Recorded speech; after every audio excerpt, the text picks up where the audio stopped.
యొక్క అభిప్రాయం, మా యొక్క డిమాండ్. జయశ్రీ గారు, మీరు చెప్పండి, ఈ బిల్లు ద్వారా మహిళా లీడర్స్ ని రెడీ చేస్తున్నారా లేక మహిళల ఫేసెస్ ని వాడుకోబోతున్నారని మీరు అనుకుంటున్నారా? ఒకటండి, మహిళా లీడర్స్ ఫేస్ చేయడం అన్నది ఖచ్చితంగా ఉంటది. అది కొన్ని రోజులు ఉంటది, ఒక స్టేజ్ మాత్రమే. అది కొంతవరకు మాత్రమే నడుస్తుంది. ఎందుకంటే మహిళలలో చాలా కేపబిలిటీ ఉన్న వాళ్ళు అంటే వందల కొద్ది ఉన్నారు, వేల కొద్ది ఉన్నారు. మనకున్న సీట్ల కంటే ఎక్కువ మంది మహిళలు కేపబిలిటీ ఉన్న వాళ్ళు ఉన్నారు. తను ఇందాక అన్నట్టుగా మనకు అవకాశం దొరకాలి అంతే. వాళ్ళకి అవకాశం దొరకడానికి ఈ 33% అనేది ఉపయోగం. లేకపోతే ఓన్లీ కుటుంబ పరంగా నడుస్తున్న రాజకీయాలు తప్పితే మహిళలకు అవకాశం అనేది చాలా తక్కువగా దొరుకుతుంది. ఈ 33% రిజర్వేషన్ వల్ల ఎక్కడో ఉన్న ఆనిముత్యాలు లాంటి మహిళలందరూ కూడా బయటకు వచ్చే అవకాశం ఉంటుంది. సో ఇందులో ఒకరిని అంటే ఒక మహిళా నాయకురాలని తీసుకుంటే వారిని మించిన నాయకురాలు ఇంకొక ఆవిడ ఉంటుంది. మళ్ళీ వాళ్ళని చూస్తే వారికి మించిన వాళ్ళు ఉంటున్నారు. అంటే ఒకరిని మించి ఒకరు సత్తా కలిగిన మహిళలు ఎంతో మంది ఉన్నారు. స్టార్టింగ్ లో కొంచెం కనిపిస్తుండొచ్చు కాక డెఫినెట్ గా, ఎందుకంటే ఇప్పుడు భయంతో అమ్మో రాజకీయాల్లోకి నేను వెళ్ళాలా, చదువుకున్న వాళ్ళు ఎంతో మంది రాజకీయం అనేసరికి ఇదివరకు మనకు ఇప్పటి వరకు జరిగింది ఏంటిదేనంటే, ఒక రాజకీయం అంటే మహిళలకు దూరం, మహిళలు దానికి దూరంగా ఉండాలన్న ఇంప్రెషన్ తో ఉన్న చదువుకున్న మహిళలు కూడా చాలా మంది ఉన్నారు. సో వాళ్ళకి అది పోవాలి అని అంటే కొంచెము ఆ కాన్ఫిడెన్స్ అనేది రావాలి. ఈ రిజర్వేషన్ వల్ల ఖచ్చితంగా వస్తుంది. చదువుకున్న వాళ్ళు వచ్చి ఇప్పుడు 33 మందిలో ఒక 10 మంది చదువుకున్న వాళ్ళు వచ్చి 23 మంది మీరన్న ప్రశ్నకి 23 మంది ఓన్లీ పేరు చెప్పుకోవడానికి వచ్చినట్టు ఈ 10 మందిని చూసి ఇంకా 20 మంది మళ్ళీ ముందుకు వచ్చేస్తారు ఆటోమేటిక్ గా. అది స్లో ప్రాసెస్ ఉంటుంది. ఇమ్మీడియట్ గా ఈ రోజు కాగానే ఈ రోజే అన్ని అయిపోవాలా, మనం ఎప్పుడో ఊహించిందంతా కూడా ఒక రోజులో అయిపోవాలంటే జరగదు. It takes time, slow process ఉంటుంది. ఒక రిజర్వేషన్ వచ్చిందంటే అది 100%. ఇప్పుడు సర్పంచ్లను మనం చూసినాం, 30 ఏళ్ల కింద నేను చూసాను, 30 ఏళ్ల క్రితం చూస్తే అసలు ఒక్కసారి అందరు 50% సర్పంచ్లు, ఉమెన్ సర్పంచ్లు అందరూ డమ్మీ సర్పంచ్లే. ఇప్పుడు చూస్తే అసలు సూపర్ ఉన్నారు. ఒక్కొక్క మహిళ ఎలా ఉంటుందంటే చదువుకొని అయిపోయింది ఒక మంచి నాయకురాలుగా ఎదుగుతున్న సర్పంచ్లు బోలెడు మంది ఉన్నారు. సో అలా ఇట్ ఈస్ ఏ ప్రాసెస్ అంతే. ఒక్కసారి అవకాశం దొరికి వాళ్ళకు అవకాశం వస్తే వాళ్ళని ప్రూవ్ చేసుకునే అవకాశం మనం ఇస్తే ఖచ్చితంగా మహిళా నాయకురాలే వస్తారు. 33% కాదు, 50% జనరల్ కేటగిరీలో కూడా పోటీ చేసేంత సత్తా ఉన్న మహిళలు ఉన్నారు. వాళ్ళు ఇండిపెండెంట్ గా చేసుకోగలిగే కెపాసిటీ ఉన్న వాళ్ళు ఉన్నారు. ఒకటే వాళ్ళకి కావాల్సింది అవకాశం ఇవ్వడం. అది ఇప్పుడు నరేంద్ర మోదీ గారు వారు ఇస్తున్నారు కాబట్టి మనం అందరం కూడా స్వాగతించడం మన బాధ్యత. జయశ్రీ గారు, ఇందాక పద్మ గారు ఒక చక్కటి క్వశ్చన్ రేస్ చేశారు, ఓబీసీలకు కూడా ఎందుకు సపరేట్ కోటా రాలేదు? ఒకటమ్మా, ఇందాక చెప్పినట్టుగా ఇప్పుడు ఓబీసీలది మనము మొత్తం దేశవ్యాప్తంగా చూసుకుంటుంటే ఇక్కడ బీసీ ఉన్నది, మహారాష్ట్రలో ఓసీ ఉన్నది, ఆంధ్రాలో ఓసీ ఉన్నది, తెలంగాణలో బీసీ ఉన్నది. రకరకాల ఈక్వేషన్స్ తో ఉన్న బీసీ దాంట్లో జనరలైజ్ చేసి దేశవ్యాప్తంగా మనం రిజర్వేషన్ తేవడం కొంచెం సాధ్యమయ్యే పని కాదు. అందుకే ఇప్పుడు మన జనగణనలో మనం కులగణన కూడా పెడుతున్నది. అందుకే ఎక్కడిది ఏంటిది అని అన్నది ఆ బీసీలను కరెక్ట్ గా కేటగరైజ్ చేయాలి అని అంటే, ఇక్కడ కాపు తెలంగాణ కాపు అని అంటే బీసీ, అదే తెలంగాణలో కొంత కాపులు ఓసీల కిందకి వస్తారు. ఇలా రకరకాల బీసీలలో రకరకాల రాష్ట్రాలలో రకరకాలుగా ఉన్నది కాబట్టి దాన్ని ఇప్పుడు మనం నెక్స్ట్ లెవెల్లో తీసుకోవచ్చు. దాని మీద అధ్యయనం చేసి దాని మీద కూడా మనం స్టడీ చేసేసి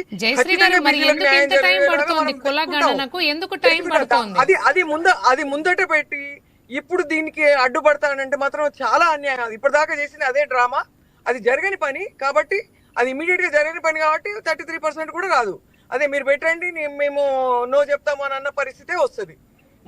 అందుకని ఇప్పుడు ఎస్సీ ఎస్టీలది మనం తెస్తున్నాం కాబట్టి దాంతో పాటుగా బీసీలది మనము సరి అయిన జనగణన తర్వాత మనం మళ్ళా తర్వాత నెక్స్ట్ దాంట్లో మనం చేసుకోవచ్చు. సో ఆ సరి చేసుకునే అవకాశం మనకు ఆల్వేస్ ఇట్ ఈస్ దేర్ కాబట్టి మనము ముందుకెళ్దాము, ఈ బిల్లుతో ముందుకెళ్దామనే మా రిక్వెస్ట్. అందరం కలిసి జయశ్రీ గారు, హాఫ్ జస్టిస్ అంటే ఇన్జస్టిస్ అని అర్థం కదా?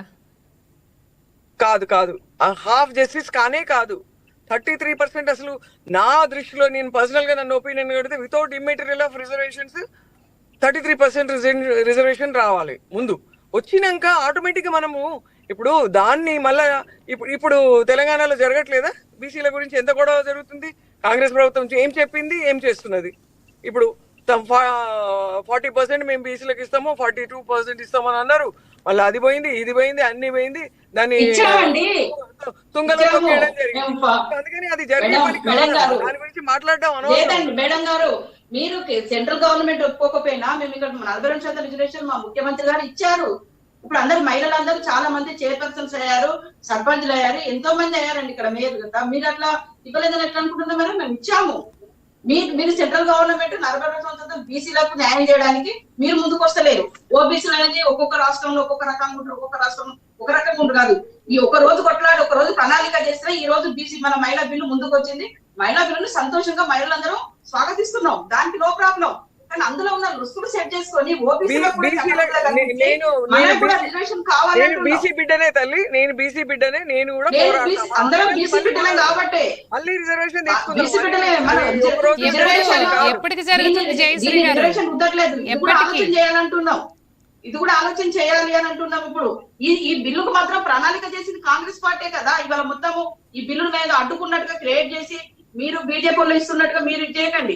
ఈ బిల్లును ప్రణాళిక సిద్ధం చేసి అన్ని రకాల ముందుకు తీసుకొచ్చిందే దీని ఆలోచన విధానమే కాంగ్రెస్ పార్టీ. అవును మీరు ముందు 27 సంవత్సరాల ముందు మీరు రాలేదు కదా. 27 సంవత్సరాలు కాదు, 15 సంవత్సరాల నుండి ఇప్పుడు 15 కాదండి, ఇప్పుడు 10 సంవత్సరాలు బీజేపీ గవర్నమెంట్, 12 సంవత్సరాలు బీజేపీ గవర్నమెంట్ ఉంది కదా. ఈ బిల్లు ఇన్ని రోజులు గుర్తుకు రాలేదా? మేము తీసుకొచ్చి దేశ యొక్క సెక్యూరిటీ కానివ్వండి, దేశం యొక్క ముఖ్య అంశాలు, చాలా ముఖ్యమైన అంశాలు ఉండినాయి. అవన్నిటి ఒకటి ప్రయారిటీ వైజ్ దేశం యొక్క అభివృద్ధి కొరకు మనము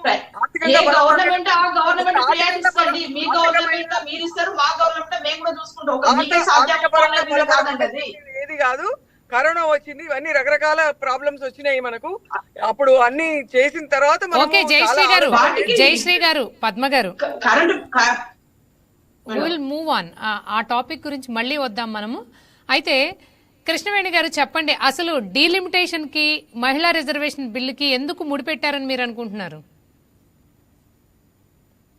డీలిమిటేషన్ గురించి అయితే అంటే నియోజకవర్గాల పునర్విభజన జరగబోతుంది. అంటే వీటికి ఏదో ఒక షాక్ కావాలని దానికి దీనికి ముడిపడితే సరిపోతుంది అనేది. ఇక్కడ కులగణన అనేది కూడా జరుగుతుంది. జనాభా లెక్కలు ఎలాగైతే జరుగుతున్నాయో అలాగే కులగణన కూడా జరుగుతుంది. ఇక్కడ కూడా ఒక పద్ధతి అవలంబిస్తే క్లియర్ గా అందరి మహిళలకి, అన్ని వర్గాల్లో ఉన్నటువంటి మహిళలకి న్యాయం జరుగుతుందని నేను ఒక చిన్న పాయింట్ అయితే చెప్పగా తెలిసాను మేడం. దామాషా పద్ధతి అనేది ఒకటి ఉంది, మేమెంతో మాకంతా అన్నట్టు. అది ఏ రాజకీయ పార్టీ ఓట్ బ్యాంక్ ఉపయోగించుకుంటారు తప్ప ఆయా కులాలకు సంబంధించి పూర్తిగా వారికి ఆ దామాషా పద్ధతిని ఎందుకు అమలు పరచదు అన్నది కూడా క్లారిటీ లేదు. కాంగ్రెస్ పార్టీ దగ్గర లేదు, కొన్ని పార్టీల దగ్గర అది క్లారిటీ లేదు. అంటే ప్రభుత్వాలు ఏర్పడడానికి ప్రజలందరూ అవసరం అవుతారు, అన్ని కులాలు అవసరం అవుతారు.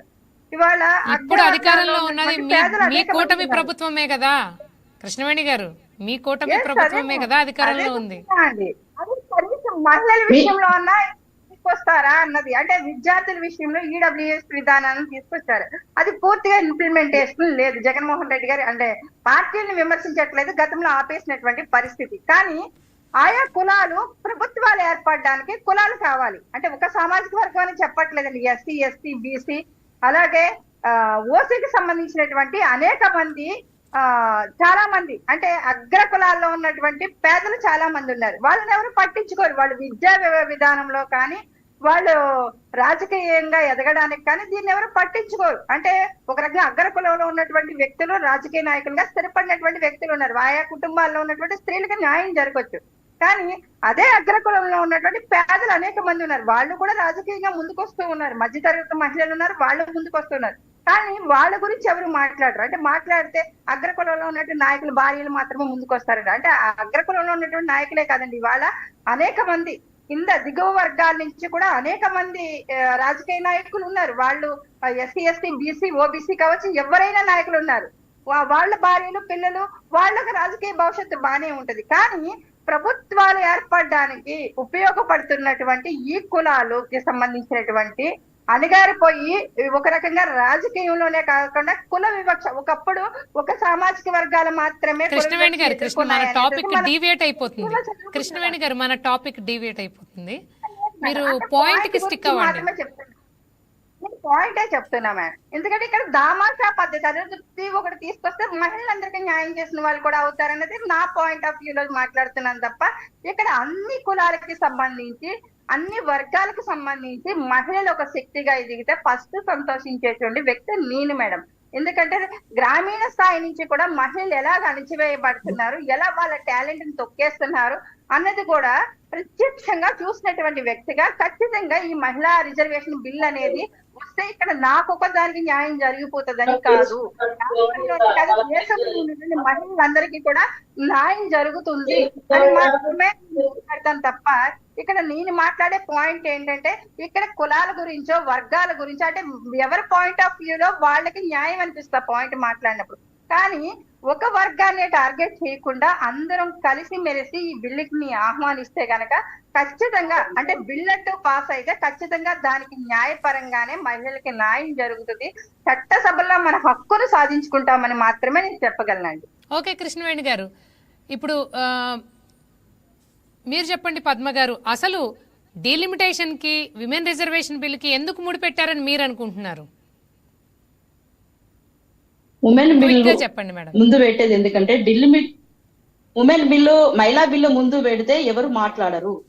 దీన్ని ఈ మహిళా బిల్లులో అనే ముందు ప్రజల దృష్టిలో వేరే వ్యతిరేకత పోతుంది కాబట్టి ఎవరైనా వ్యతిరేకిస్తే ఈ లింక్ తోటి డిలిమిటేషన్ అనేది పెట్టుకొని ఈ లింక్ తోటి ఈ లింక్ ను క్లియర్ చేసుకుంటున్నారు. అసలు డిలిమిటేషన్ కు మహిళా బిల్లుకు ముడిపెట్టే సందర్భం ఎట్లా కరెక్ట్ అనుకుంటున్నారు అనేది ఆ బీజేపీ గవర్నమెంట్ కే తెలియాలి.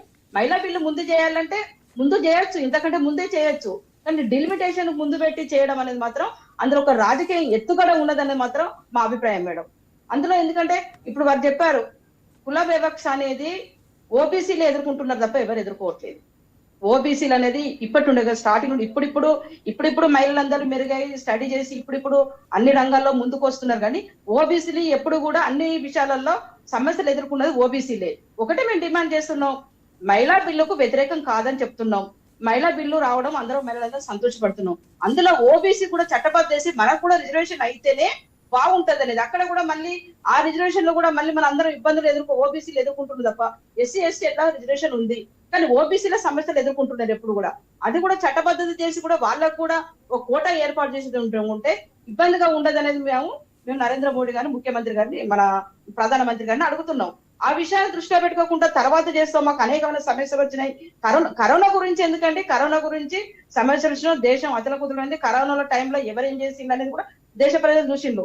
ఈ బిల్లులకు కరోనాకు సమస్య సంబంధం ఉందా? అట్లంటే మేము గవర్నమెంట్ లో ఉన్నప్పుడు ప్రధానమంత్రిగా మా మన్మోహన్ సింగ్ ఉన్నప్పుడు మేము కూడా ఆర్థిక వ్యవస్థలు ఎన్నో ఎదుర్కొన్నాం.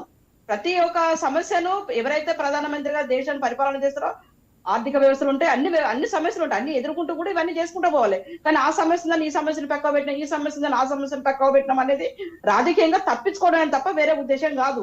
ఈ రోజు మీరు అన్నారు రేవంత్ రెడ్డి గారు రిజర్వేషన్ బీసీలకు ఏమి ఇచ్చారు, 42%. రాహుల్ గాంధీ వచ్చి బీసీ డిక్లరేషన్ చేసిపోయిండు. అదే విధంగా బీసీలకి కూడా ముఖ్యమంత్రి రేవంత్ రెడ్డి గారు ఎవరు ఇచ్చిన ఇవ్వకుండా కాంగ్రెస్ పార్టీ నుండి నేను కల్పిస్తానని ఇవాళ అనేక మంది మహిళలు చూడండి, ఒకసారి తెలంగాణ రాష్ట్రానికి వచ్చి చూడండి. ఒక బిల్లు ఒక నిర్ణయం తీసుకోవాలంటే కాంగ్రెస్ పార్టీకి మాత్రమే సాధ్యమైంది. ఆ రోజు తెలంగాణ విషయంలో తీసుకున్నా గానీ సోనియా గాంధీ గారే ధైర్యం చేసి చేశారు, ఒక మహిళ ఆమె. అప్పుడు మీరా కుమార్ కూడా మేము ఒక మహిళకు స్థానం ఇచ్చి ఒక లెవెల్లో కూర్చుని అప్పుడు కూడా ప్రతి మహిళకు కాంగ్రెస్ పార్టీలో జరిగింది తప్ప ఏ పార్టీలో జరగలేదు.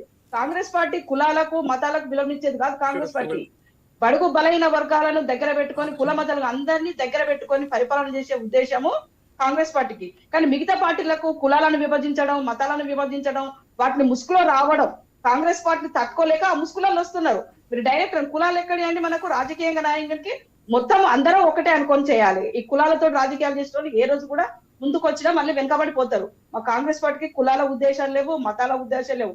ఓన్లీ ప్రజల బాగోకులు, ప్రజలకు ఏం కావాలి అనే ఉద్దేశమే తప్ప కాంగ్రెస్ పార్టీకి వేరే ఉద్దేశం లేదు. ఇప్పుడు కూడా ఇక్కడ రేవంత్ రెడ్డి ఇప్పుడు 42% మహిళలకు ఇచ్చారు బీసీలకు. ఇప్పుడు కూడా బీసీల కోసం కొట్లాడుతున్నారు ముఖ్యమంత్రి. ఒక ఓసీ బిడ్డయి కూడా మహిళల కోసం బీసీల కోసం కొట్లాడుతున్నటువంటి ఒక నాయకుడు.